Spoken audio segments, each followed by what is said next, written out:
Hello friends, welcome back to my channel. મારું નામ દિવ્યાંશી છે અને તમારું મારી ચેનલમાં સ્વાગત છે. આજે આપણે જઈ રહ્યા છીએ અમારી વાડીએ. તો ચાલો, આપણે પહોંચી ગયા છીએ. તો અમે હવે આવી ગયા છીએ અમારી વાડીએ. જો કે તમને લોકોને ખબર જ હશે કે અમે લોકો ગામડે આવ્યા છીએ અને ગામડે અમે અમારી વાડીની મુલાકાત લેવા માટે આવ્યા હતા. તો ચાલો તમને અમારી વાડીની સફર કરાવું. ક્યાં છે પીકોક? 6 વાગ્યાનો ટાઈમ થઈ ગયો છે. તો મોરલો બોલી રહ્યો છે એટલે જક્ષુને એમ કે સાચો મોર છે. આ બધી મેથી વાવેલી છે. અહીંયા એક પોપૈયાનું ઝાડ છે.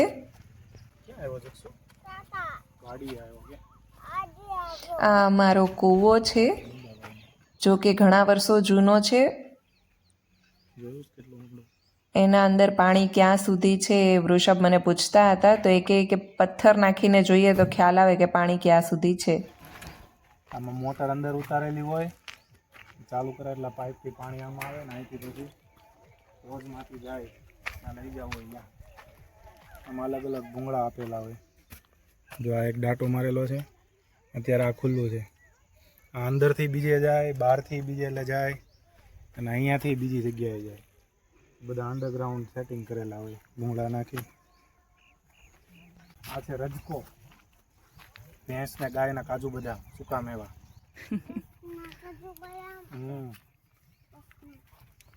શું છે ચક્ષુ? અરે વાહ, તને ભાવે કાજુ બદામ?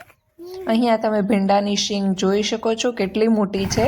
એને સૂકવવા માટે રાખવામાં આવી છે. તડકે સુકાય ને અંદર ખાલી બી વધે, પછી આને ફાડે એટલે બી વાવે પાછો એને ઉગે. આ ફુલાવર છે, આમાંથી લઈ લીધું લાગે છે. આમાંથી તોડી લીધું. ચોળી ખાવી છે ચક્ષુ? ઘરના કૂવાના પાણીથી ચોળી ધોઈ જક્ષુ તારે ખાવાની છે.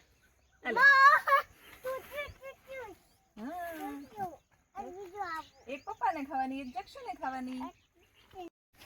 આ વરિયાળી છે. એમાંથી સ્મેલ આવતી હશે. આના અંદર ઝીણી ઝીણી વરિયાળીઓ આવે છે અને જે તમે એમને લીલી હોય ત્યારે પણ ખાઈ શકો છો. ઝીણી ઝીણી હજુ આમાંથી મોટી થશે. આ પેલા મોટા જાંબુ આવે રાવણો, ઉનાળામાં આવે. જૂનમાં આવે હું તો નાનેથી મોટી સુરતમાં જ થયેલી છું એટલે મને વાડીની બહુ ખ્યાલ ના હોય. અમે ગામડે આવતા હતા પરંતુ ત્યારે અમારે ખેતરે જવાનું ના થતું, એટલે આજે વૃષભ મને વાડીએ લઈને આવ્યા છે કે ચાલ, તને બધું ખ્યાલ ના હોય તો હું તને દેખાડું. બધામાં આંબાવાડી હતી. અહીંયાથી ચાલુ કરીને છેલ્લે સુધી આંબા હતા. ઓહો, વાવાઝોડું ક્યારે આવ્યું? 2020-21. આ છેડાથી લઈને છેલ્લા છેડા સુધી આખી જ આંબાવાડી હતી. જ્યારે તાવતે વાવાઝોડું આવ્યું હતું 2021 કે 22માં, ત્યારે બધા જ આંબા પડી ગયા હતા. આ છે ટ્રેક્ટરનું મિની વર્ઝન, એટલે કે સનેડો. બેસવું છે ને? ક્યાં બેસીસ પણ તું? ચાલુ થાય દીવાનું. મારા સસરા અત્યારે ખેતરે છે તો વૃષભ કહે કે સનેડો પડ્યો છે તો ચાલ જક્ષુ, હું તને એની સફર કરાવું. જો કે ચાવી તો અત્યારે હતી નહીં, પરંતુ વૃષભ ડાયરેક્ટ ચાલુ કરવાની ટ્રાય કરતા હતા. ચાવી મારા સસરા પાસે હતી અને એ બીજા ખેતરે હતા, તો ડાયરેક્ટ ચાલુ કરવાની કોશિશ કરતા હતા પરંતુ થયો નહીં. મારા આંબા 2-4 આંબા જ હવે વધ્યા છે. વાવાઝોડા પછી થોડાક જ આંબા વધ્યા છે જે કોળા હોય. ધીમે ધીમે શુભાઈ એના પાણીની બોટલ ક્યાંક મૂકતા એવા છે, ક્યાં મૂકી હશે? ભાઈને ચોળી આપી એટલે આ રહી. ચાલો હવે આપણે બોટલ લઈને જઈએ આગલા ખેતર. જક્ષુ, જો આ દવા છાંટવાનો પંપ છે. દાદા દવા છાંટે ને? ઈ ક્યાં છે? વાવ, સંજો કેવો મસ્ત દેખાય છે.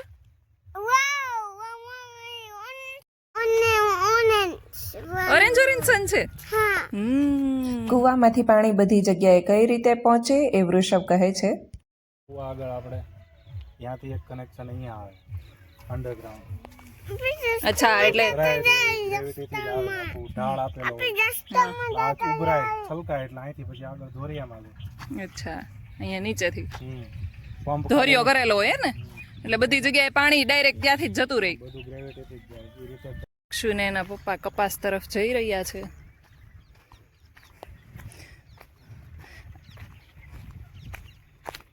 આ છે અમારો કપાસ. જો કે બધો વીણાઈ ગયો છે, થોડા થોડા રહી ગયા હોય એ હવે બીજી વખતમાં વીણાશે.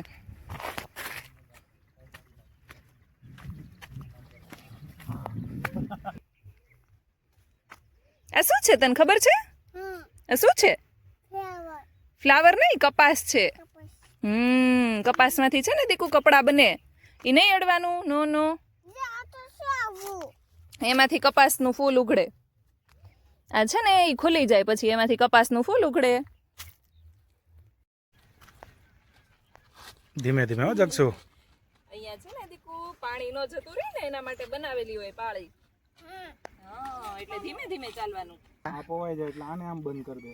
ઓહો, તો કેટલો ટાઈમ લાગે એમાં. પાણી વાળતા કઈ વાર થોડી લાગે. હા, પાણી વાળવું એટલે ઈ. હા, પાણી વાળવા ગયા છો એટલે આ તો બહુ મહેનતનું કામ પાણી વાળવાનું. તો એ બધા રાત્રે જ કેમ પાણી વાળવા જાય? લાઈટ વાડીની રાતે આપે એટલે. ઓકે, વારા હોય આ છે અમારું બીજું ખેતર નીચેનું. 15 દિવસનો હોય, 15 દિવસ રાતનો હોય, બધે અલગ અલગ હોય. આ ઊંચાણ વાળો એરિયા છે અને અહીંયાથી તમે જોઈ શકો છો આ કેટલું નીચે છે.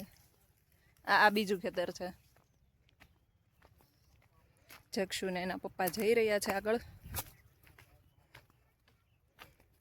આ એક ઊંચાણ વાળું, આ એક એનાથી નીચું અને એનાથી હજી 2 નીચે. એ રીતે 4 ખેતર. હોય પણ આ રીતની છે એટલે. જો આ પાયેલું છે જો. આ અહીંયા સુધી આવીને બંધ થઈ ગયું જોયું. હવે પાણી છોડે ને હા તો સીધું આ કોર ત્રીજામાં જતો રહી. ત્રીજામાં જાય અને ઈ થઈ જાય એટલે ત્યાંથી આગળ બંધ કરી દે. ઓકે, એટલે અહીંયા સામે ઉપર દેખાય ને ખોડિયાર માતાજીનું મંદિર છે. ખોડિયાર માની ધાર નામે ઓળખાય. આ અહીંયા સાઈડમાં જો ઉપર જવાનો રસ્તો દેખાય છે. જઈશું તો બતાવશું. ટાઈમ રહેશે તો આપણે જઈશું. જગશુભાઈને લાકડી મળી ગઈ છે એના કામની વસ્તુ. એનું છે કયું? આ ખબર નહીં. ચા બનાવવાનું ચૂલો બનાવ્યો છે. અચ્છા, પથ્થર મૂકીને પછી સાંજે કે એમ કઈક હોય ત્યારે ચા બનાવીને પી લેવાની. ચાની ઉપર તપેલી રહી જાય. ચા ખાંડની થેલી જોડે જ હોય. ચાનો ભૂકી હોય, ખાંડ હોય ને દૂધની બોટલ ભરતા આવે ઘરેથી. તો કોણ કોણ પોતપોતાના ખેતરે આવું કરે છે એ કહેજો. મારા સસરા પણ આવી ગયા છે. હવે ઘરે જવા માટે નીકળવાનું છે. તો 6 વાગી ગયા છે. આ વાડીની બહારનો સાઈડનો રસ્તો છે. આ બાજુ બધાના ખેતર આવે છે અને આ બાજુ તો જો કે અમારા જ ખેતર છે આગળની સાઈડ. તો ચાલો હવે નીકળીએ ઘર તરફ.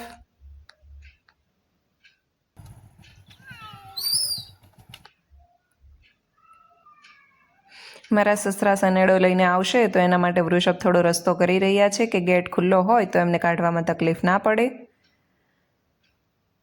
અમે ખોડિયાર માતાની ધારે જવાનું વિચારતા હતા, પરંતુ હવે 6 વાગી ગયા છે અને ઘરે જઈને હજુ રસોઈ પણ બનાવવાની છે. એટલે વિચાર્યું કે હવે આજે તો ટાઈમ નહીં રહે, પછી કોઈ વાર આવશું ત્યારે જશું. આ છે અમારા ગામનો ડેમ. અત્યારે અમે ખોટા ટાઈમે નીકળી ગયા છીએ. અત્યારે બધા જ ઘેટાં અને બકરીઓ ગોવાળીઓ લઈને નીકળ્યો છે, એટલે અમારે હવે ઘરે પહોંચવામાં થોડું લેટ થશે.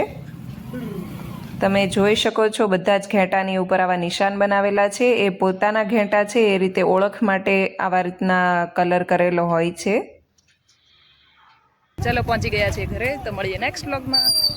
આ મેલડી માતાનું મંદિર છે. જો તમને મારો આજનો વ્લોગ ગમ્યો હોય તો લાઈક કરજો. જો તમે મારી ચેનલ ઉપર નવા હોય તો સબસ્ક્રાઈબ કરવાનું ભૂલતા નહીં. Thank you for watching. Bye bye.